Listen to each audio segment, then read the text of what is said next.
আরে বাপ তুই চলে এসছিস? তোর মা তো বাড়িতে নাই, যা বলবার আমাকে বল। খালি মা খালি মা এ মা মা ছাড়া কোনো কথা নাই ভাই। তুমি যে পড়া করতে পারেন, পড়ার কি হলো ভাই? জানো আব্বা, আমি পড়া করতে গেছিনু। তারপর কি হলো ভাই? তারপর আমি জানলাতে দেখছিনু মাস্টার মশাই আর মাস্টার মশাইয়ের বহু জড়িয়ে ধরে চুমাকাকি করছিল।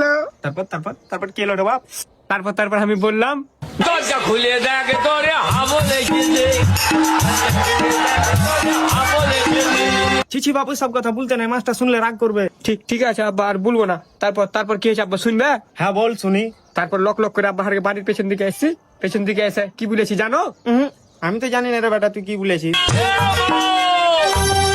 মারে দরজা খুলে দেখ তোরে হাবো লেগেছে।